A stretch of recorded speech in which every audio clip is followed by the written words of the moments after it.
Chapter 1: Sins of the Father.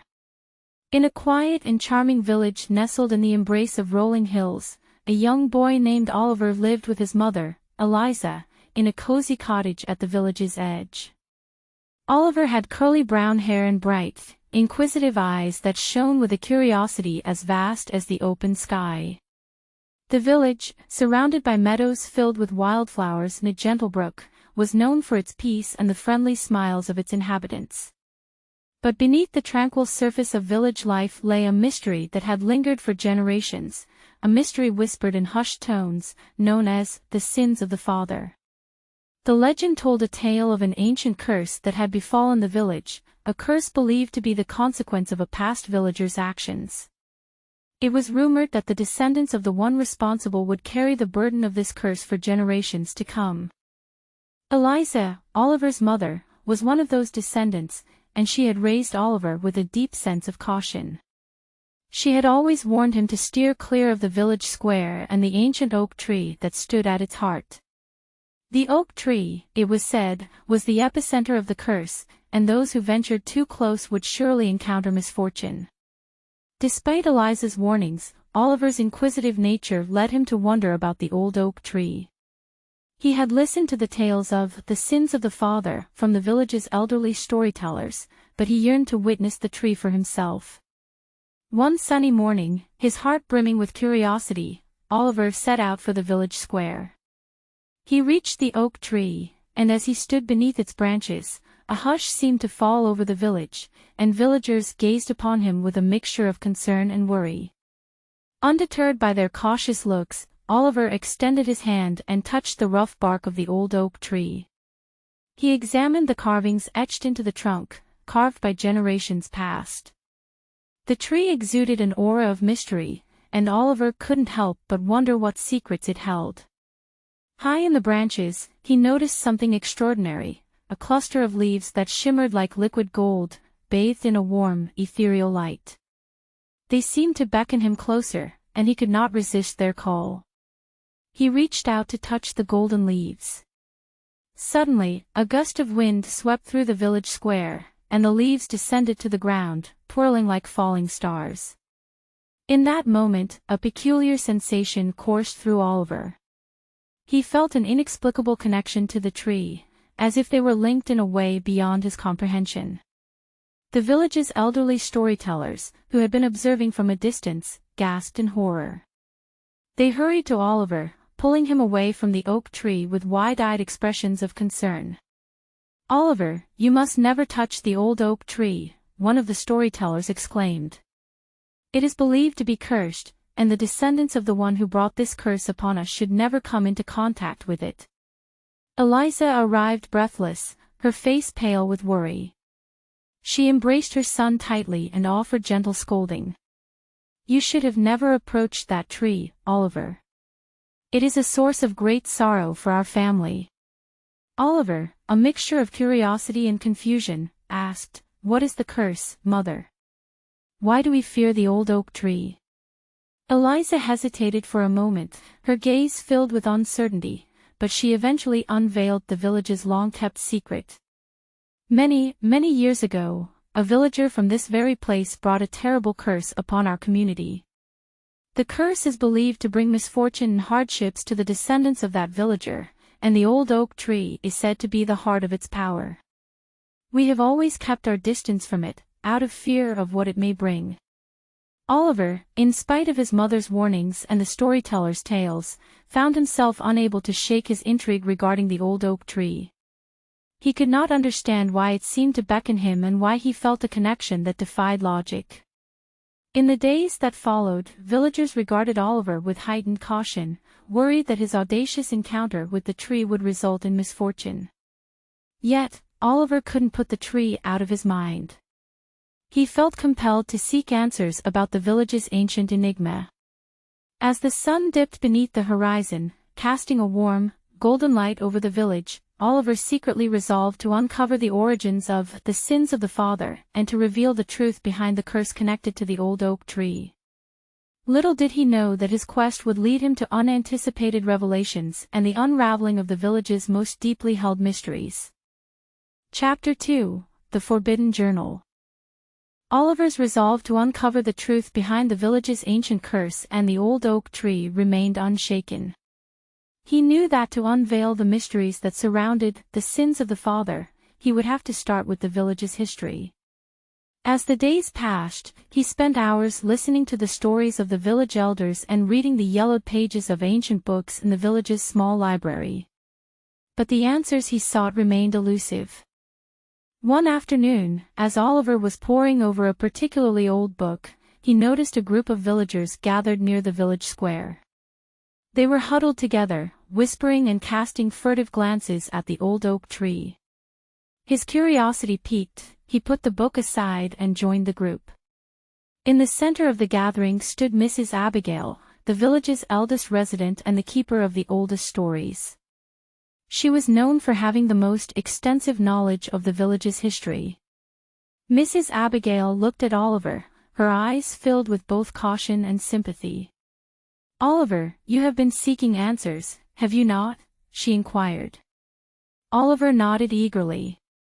"Yes, I want to understand the curse and the history of the old oak tree." Mrs. Abigail glanced around to ensure that the group was listening and that no one was watching too closely. Then, in a hushed tone, she said, "There is a story that has been passed down through generations, one that is known to only a few. It is said that the true history of the sins of the father is hidden within the Forbidden Journal." The Forbidden Journal? Oliver echoed, intrigued. "What is it, and where can I find it?"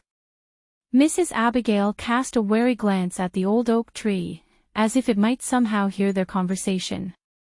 She leaned in closer to Oliver and whispered, "The Forbidden Journal is a secret record, hidden away in the village's oldest building. It contains the true history of the curse and the old oak tree, but it has remained locked and untouched for years, as it is believed to be the source of the curse's power." Oliver's eyes widened. The prospect of finding the Forbidden Journal was daunting, but his desire for the truth outweighed any fear. "Where is this hidden journal, Mrs. Abigail?" Mrs. Abigail hesitated but then revealed, "The journal is hidden in the attic of the village's ancient church, behind the eaves. But be warned, Oliver. The church has been forbidden ground for anyone connected to the descendants of the one who brought the curse upon the village."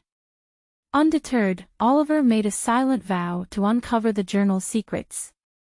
The sun dipped below the horizon, and the night's darkness blanketed the village. With a small satchel containing a lantern, a piece of parchment, and a quill, he set out for the village's ancient church.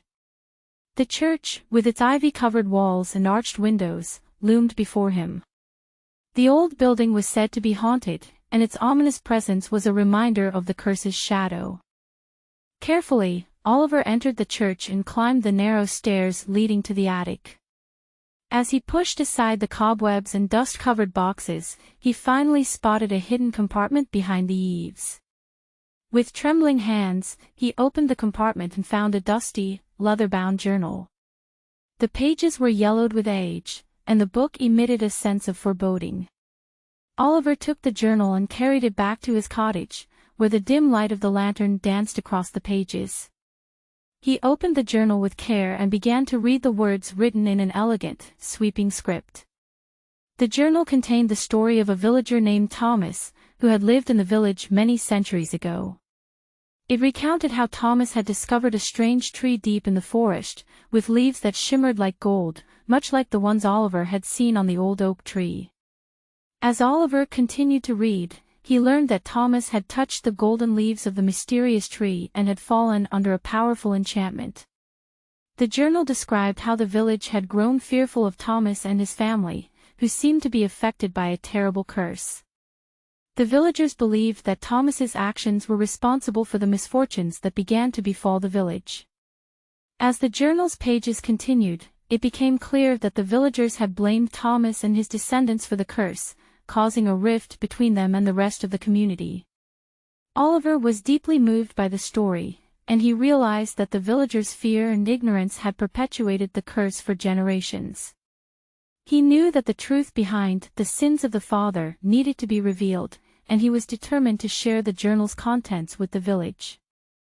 As the first rays of dawn broke through the night, Oliver knew that the curse's power was tied not to the old oak tree itself, but to the fear and misunderstandings that had plagued the village for so long. It was time to confront the past, bring the truth to light, and heal the wounds that had divided the villagers for generations. In the coming days, Oliver resolved to share the journal's revelations with the villagers, hoping to break the curse that had held the village captive for centuries. Little did he know that his journey to uncover the village's history was just the beginning of a profound transformation that would forever change the fate of the village. Chapter 3: Unveiling the Truth. The morning sun cast a warm glow over the picturesque village, and Oliver stood at the heart of the village square, clutching the forbidden journal tightly in his hand. As the villagers gathered around him, a sense of curiosity and unease hung in the air. Oliver took a deep breath, then addressed the crowd. "My fellow villagers, I stand before you today to share a revelation that may change the course of our village's history." He paused, making sure all eyes were on him. Many generations have lived under the shadow of the sins of the father, a curse believed to have been brought upon us by the actions of a villager named Thomas long ago. Oliver continued, "But today, I hold in my hand a journal that reveals the true story of what happened, and it challenges our understanding of this curse." The villagers listened with rapt attention, their expressions shifting from apprehension to curiosity. Oliver opened the forbidden journal and began to recount the story of Thomas, the villager who had discovered a tree deep in the forest with leaves that shimmered like gold. The journal explained how Thomas's curiosity led him to touch the golden leaves, and he fell under a powerful enchantment, which, over time, affected his family. The villagers had grown fearful of Thomas and his family, and the journal described how they blamed Thomas for the misfortunes that befell the village. The villagers had believed that the curse was the result of Thomas's actions, leading to a deep division between his family and the rest of the community. As Oliver narrated the journal's contents, he could see the realization dawning on the faces of the villagers. The truth behind the curse was far from what they had imagined. It was not the old oak tree itself that was the source of the curse, but the misunderstandings and fear that had torn the village apart for generations. When he finished reading, the village elders stepped forward, their faces marked with a mix of astonishment and remorse. One of the elders, Mrs. Abigail, spoke for them. "It is clear that we were blinded by fear and ignorance, and we allowed this division to persist for far too long. This revelation changes everything." The villagers nodded in agreement, and a sense of unity began to replace the tension that had hung in the air moments before. Oliver's courage and the forbidden journal had opened their eyes to the truth, and they realized that it was time to break free from the shackles of the past. Oliver looked at his fellow villagers and spoke with determination, "It is time to heal the wounds that have divided us for generations. Let us come together and put an end to the curse." The power of the sins of the father was not in the old oak tree, but in our own misunderstanding. The villagers agreed to unite and heal the long-standing rift. They would make amends with the descendants of Thomas, who had been wrongly blamed for the curse for so long. In the days that followed, the village underwent a transformation. The descendants of Thomas, who had once lived on the outskirts of the village, were welcomed back into the community with open arms. Apologies were offered, misunderstandings were cleared, and the village began the process of reconciliation. Oliver's courage and the revelation of the forbidden journal had paved the way for a new beginning. The curse's grip on the village was broken, and a newfound sense of unity and understanding flourished. The old oak tree, once a symbol of fear, became a symbol of reconciliation. The villagers gathered around the tree and planted colorful flowers, signifying the end of the curse and the beginning of a brighter future. The village elders, now wiser and more enlightened, decided to create a new tradition to celebrate the village's transformation. They declared an annual festival called the Festival of Unity, during which the villagers would come together to commemorate their newfound harmony and understanding. As the first Festival of Unity approached, the village was filled with laughter, music, and the joy of rekindled relationships. It was a celebration of healing and the power of truth to break the chains of fear and ignorance. Oliver, who had played a central role in revealing the truth and uniting the villagers, was honored with a special position in the festival. He stood at the heart of the celebration, holding the forbidden journal in his hands, a symbol of the village's resilience and newfound unity. As the festival reached its peak, Oliver looked around at the smiling faces and the villagers who now stood together, no longer burdened by the weight of the sins of the father. The village had been transformed, and the curse had been replaced by a powerful spirit of unity and reconciliation. And so, the village's history, once shrouded in mystery and fear, became a testament to the strength of the human spirit and the power of truth to heal old wounds. The old oak tree, once a source of dread, now stood as a symbol of the village's unity and the profound change that had taken place. The village had discovered that sometimes, the most powerful curses were not born from supernatural forces, but from the misunderstandings and fears that lay within the human heart. Oliver's journey had not only uncovered the truth but had also paved the way for a brighter future, where the village would thrive in harmony and understanding. Chapter 4: A Village Reborn. The annual Festival of Unity had become a cherished tradition in the village, a testament to the villagers' resilience and newfound sense of togetherness. It was a time for laughter, music, and the sharing of stories, a celebration of the village's transformation. Oliver, the young boy who had played a central role in unveiling the truth behind the sins of the father, had become a respected figure in the village. His courage and determination had broken the curse's grip on the community, and his actions had inspired others to overcome their fears and prejudices. As the years passed, the village flourished. The descendants of Thomas, who had been wrongfully blamed for the curse, were now integral members of the community. Their knowledge of the village's history and traditions added to the richness of village life, and their willingness to forgive and move forward served as an example to all.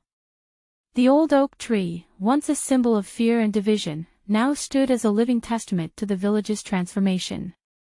Its gnarled branches cast a shade under which villagers gathered to share stories, make music, and build friendships.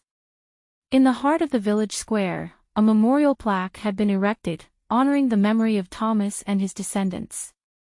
It served as a reminder of the village's journey from fear and misunderstanding to unity and reconciliation.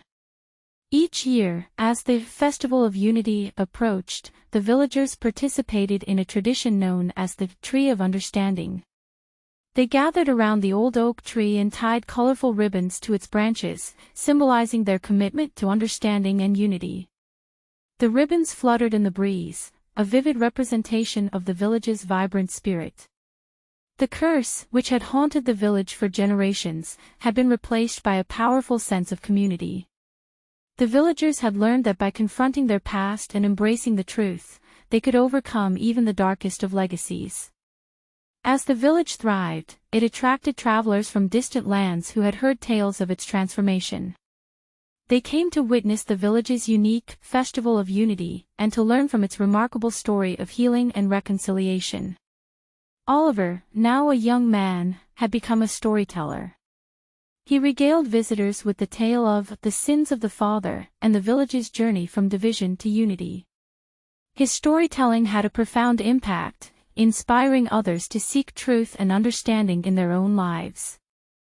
The village library, once filled with books that hid the truth of the curse, now housed a collection of stories from all around the world.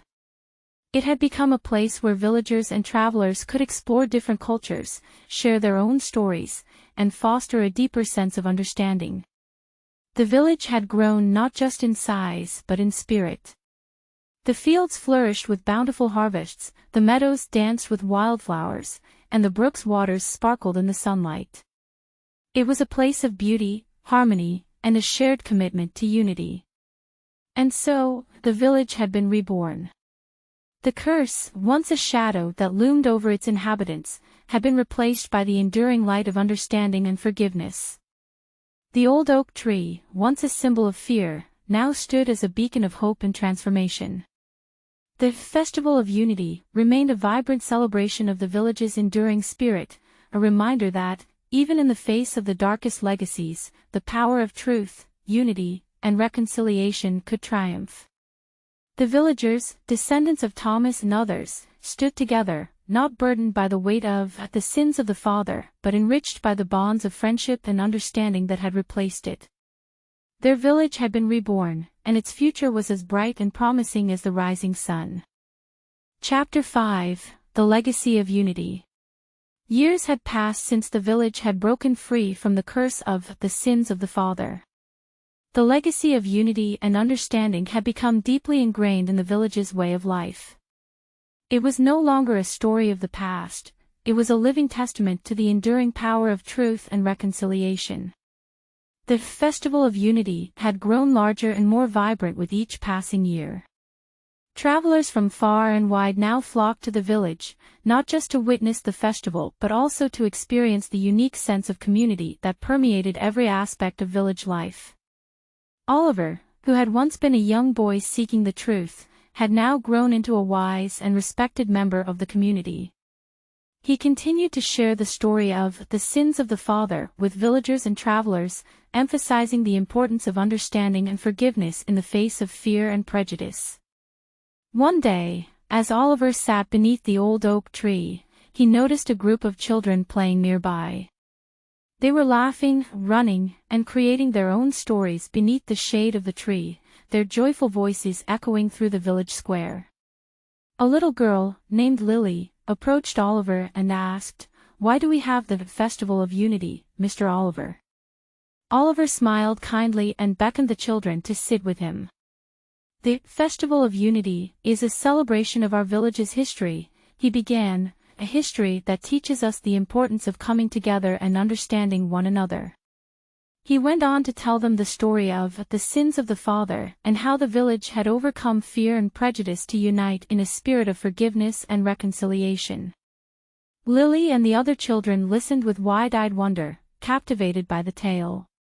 When Oliver finished, Lily asked, "But Mr. Oliver, will there ever be another curse? Will our village be divided again?" Oliver looked at the children with a reassuring smile. "You see, my dear, the curse was not brought about by the old oak tree itself but by the misunderstandings and fear in our hearts. As long as we remember the lessons of our past, the importance of understanding, and the value of unity, we can ensure that our village remains a place of harmony and friendship." The children nodded in understanding, and one of them, a boy named Daniel, spoke up. "Mr. Oliver, I promise that we'll always remember the story and the lessons. We'll keep our village united." Oliver's heart swelled with pride. The legacy of unity was not just for one generation, it was a gift to be passed down to the next. The village had learned that by acknowledging its past, it could create a brighter future. As the years continued to pass, the village prospered. It became a place known not only for its Festival of Unity, but also for its commitment to understanding and acceptance. The villagers took pride in their history, embracing the lessons of their past and ensuring that they were never forgotten.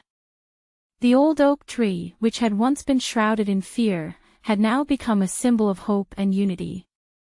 It stood as a reminder of the village's transformation, a testament to the enduring power of truth and reconciliation.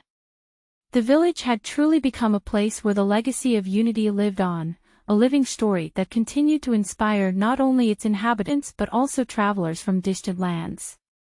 It was a story of a village reborn, a story that taught the world the profound impact of understanding, forgiveness, and the enduring strength of the human spirit.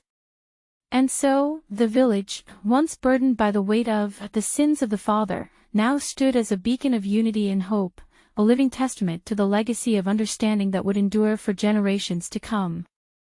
Chapter 6: Passing the Torch. The village, once scarred by the shadow of the sins of the father, had been transformed into a place of unity, understanding, and harmony. The legacy of reconciliation had not only endured but had grown stronger with each passing year. As the Festival of Unity approached, the villagers were busy with preparations. Banners were hung, ribbons were tied to the old oak tree, and a sense of anticipation filled the air. This year's festival held special significance, for it marked the passing of the torch to a new generation. Oliver, who had once been the young boy seeking the truth, was now a wise elder of the village. His hair had turned silver, but his eyes still shone with the same bright curiosity. He had dedicated his life to preserving the story of the sins of the father and the lessons of unity and understanding that it carried. A new generation of children had grown up in the village, and they had come to know the story as a fundamental part of their heritage. Lily, the inquisitive girl who had asked Oliver about the festival, was now a young woman with a deep sense of responsibility toward the village's history. Lily, along with her friends Daniel and Sarah, had been chosen to lead this year's Festival of Unity. They were entrusted with the task of organizing the festival's events and ensuring that the story of the village's transformation was passed on to the next generation. As the festival commenced, villagers and travelers from distant lands gathered beneath the old oak tree. The air was filled with the sweet sounds of music and laughter, and the vibrant colors of the ribbons tied to the tree danced in the breeze. Oliver took his place at the center of the festivities, holding the forbidden journal in his hands. He looked at Lily, Daniel, and Sarah, who stood by his side, ready to share the story of the sins of the father with the crowd. Lily stepped forward and began to speak. "Ladies and gentlemen, thank you for joining us at this year's Festival of Unity. Today, we honor the legacy of our village and the enduring power of truth, understanding, and reconciliation." She recounted the story of the curse, the old oak tree, and the village's transformation. The crowd listened with rapt attention, even those who had heard the story before. The tale had become a cherished part of their lives, a reminder of the village's commitment to unity. After Lily finished speaking, Daniel and Sarah joined her in tying ribbons to the old oak tree. As they worked together, they explained the significance of the ribbons, how each one represented a pledge to understand, forgive, and unite. The children in the audience watched with wide eyes, and some of them were already imagining themselves standing where Lily, Daniel, and Sarah stood, carrying the story forward to the next generation. As the festival continued, Oliver addressed the crowd. "My fellow villagers and honored guests, our village was once burdened by the weight of the sins of the father. But through understanding and reconciliation, we have transformed our history into a beacon of hope and unity." He continued, "Today, we pass the torch to a new generation, to Lily, Daniel, and Sarah. They, along with the children of our village, will carry the story of our transformation and the lessons of unity into the future." The crowd erupted into applause, and the children who had been watching eagerly looked at Lily, Daniel, and Sarah with a mixture of admiration and determination. The Festival of Unity continued late into the night. The old oak tree, once a symbol of fear, now stood as a symbol of hope and the enduring legacy of understanding. In the years that followed, Lily, Daniel, and Sarah embraced their roles as keepers of the village's history. They continued to share the story of the sins of the father with each passing generation, ensuring that the lessons of unity and reconciliation were never forgotten. The village, now known not only for its remarkable transformation but also for its commitment to understanding, had become a source of inspiration for communities near and far. Travelers from distant lands sought to learn from the village's example, to understand the profound impact of truth and reconciliation. And so, the legacy of unity lived on, passed from one generation to the next. The village, once bound by the weight of its history, had transcended its past and emerged as a place of lasting harmony and friendship. As the sun set on another Festival of Unity, the old oak tree stood tall, a sentinel of the village's enduring commitment to unity and the extraordinary journey that had led it from darkness into the light of understanding and reconciliation.